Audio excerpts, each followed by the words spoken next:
Yo, what's going on, guys? I'm JB Hoops, and today I'm talking about one of the most unique prospects the NBA has ever seen, Chet Holmgren. So let's get right into it.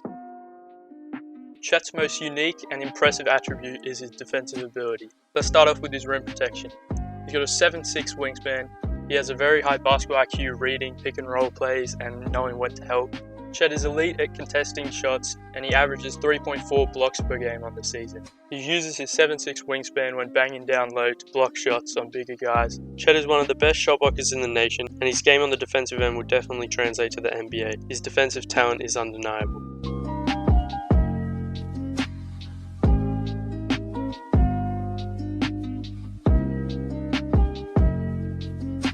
Now let's move on to his defense in pick and rolls. In pick and roll coverages, Chet uses his length and speed to hassle the guard and recover to defend his own player. He's very good at disrupting these plays, and he blocks a lot of shots.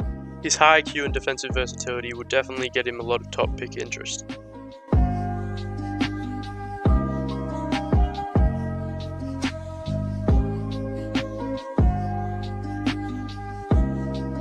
What separates Chet from other prospects is he is extremely versatile, lengthy, quick, and agile like a guard, and has the ability to defend the perimeter as seen in these clips. He can move his feet pretty well for a big guy. He uses his long wingspan to block shots and contest three-pointers, and he can hold his own and contain quicker guards. Chet Holmgren's elite defensive versatility and skill enables him to make plays on the defensive end and translate them plays into offensive scores and buckets on the other end, as he's able to rebound and push the pace in transition.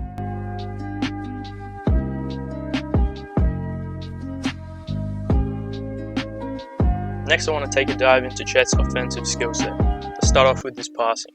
Chet uses his height to see over the defenses in the post and can make plays. He also is pretty good at finding cutters, and he's a solid transition passer. He's also pretty good at dishing the ball off when he gets in trouble driving to the rim, and generally he's pretty good at finding his open teammates.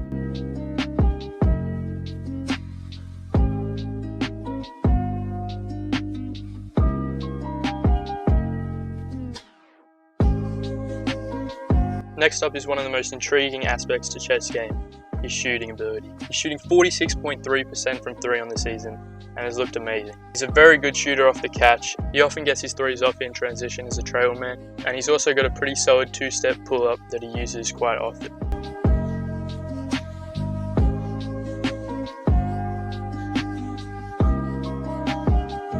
Most of the jump shots Chet takes are when he is pretty open, but the numbers speak for themselves, and this is a part of his game that nobody thought would be this amazing this early, and it has definitely done wonders for his draft stock.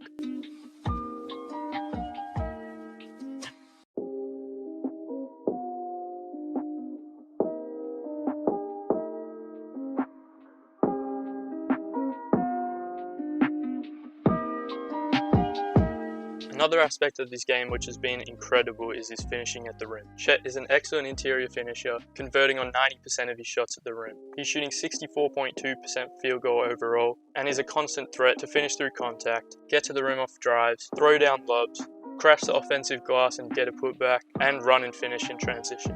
He also has some pretty crafty post moves and solid footwork, which helps him finish plays.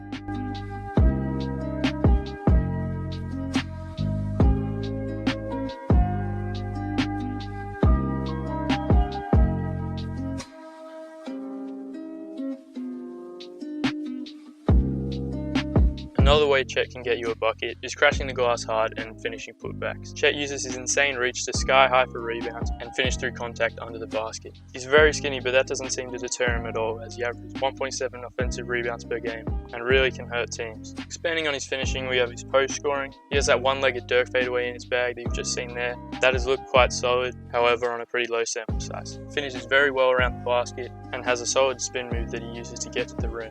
He's surprisingly good at banging down low with the big centers, but despite his thin frame, he is really tough and finishes through contact and can use his length to finish over defenders. Next, I've got some of the concerns I have with his game. Most of the concerns regard his frame and size, which he'll need to put on some muscle for to compete with the big centers in the NBA like Joel Embiid and Nikola Jokic. He can struggle going against some of the biggest centers in college ball, and often gets bullied down low and bumped around and forced to take shots he doesn't want to take. Another concern I have with Chet is the probability of him getting injured a lot. First of all because of his frame, and then second of all with how much this man falls on the ground. It's honestly pretty crazy, and he scares me every damn time.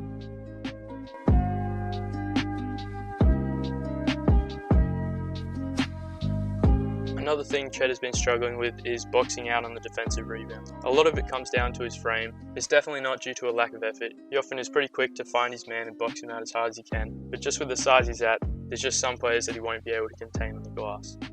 Now onto the only real weakness that isn't entirely due to his skinny frame, which is his tendency to turn the ball over and make bad decisions and passes off the dribble. Once Chet puts the ball down the floor and a defender runs at him, he sometimes gets a little flustered and just chucks the ball to the first person he sees, and it's very predictable. Chet also at times massively struggles at getting to the rim, again due to his frame, but his lack of self-creation ability, which isn't expected at his size. But with his straight line drives being not exactly explosive or quick, there are some guys that can contain him and force him into bad shots or force him to turn the ball over. And there you go, that is why Chet Holmgren is the most unique prospect the NBA has ever seen. He's really having a fantastic season, and he's really pushing his draft stock, and he will definitely be a top 5 pick, should be a top 3 pick, and honestly has a very high probability of going number 1. Thanks for watching the video. Leave a like if you enjoyed, subscribe for more, and JB Hoops out.